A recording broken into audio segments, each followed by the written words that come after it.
Hello বন্ধুরা, অনেক দিন পর একটা বিয়েবাড়ির ভিডিও তোমাদের সাথে পোস্ট করছি। বিয়েবাড়িটা ছিল অনেক কদিন আগেই, কিন্তু যাই হোক এডিট করে পোস্ট করা হয়নি সেই জন্য।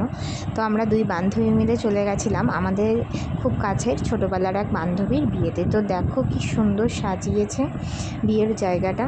তারপরে আমরা যখন গেলাম তখন বান্ধবী ফটোশ্যুটে ব্যস্ত ছিল। তো আমরা গিফট দিয়ে সবাই মিলে একটু অনেকক্ষণ বান্ধবীকে একটু উপদেশ দিলাম যে নতুন জীবন কিভাবে কাটবে সেই বিষয়ে। তারপরে চলে গেলাম মেন কোর্সের খাওয়া দাওয়া করতে।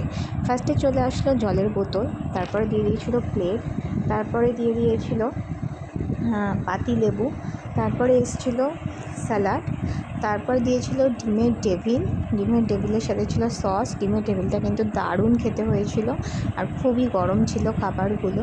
তো ডিমের টেবিল খাওয়ার সাথে সাথেই চলে এলো সাদা ভাতের সাথে ছিল ভেজ ডাল আর হচ্ছে ঝুড়ো আলু ভাজা। আমি আবার মায়ের কাছ থেকে একটা শুকনো লঙ্কা নিয়ে নিলাম ঝুড়ো আলু ভাজা দিয়ে খাওয়ার জন্য, কারণ আমার দারুণ লাগে ডালের সাথে এরকম লঙ্কা মেখে ভাত খেতে।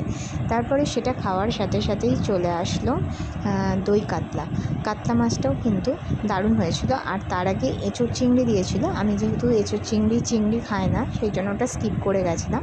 তো দই কাতলা দিয়ে খাওয়ার পর চলে এলো ফ্রাইড রাইস, আর তার সাথে ছিল চিকেন কষাটা কিন্তু একদম দারুণ টেস্টি হয়েছিল।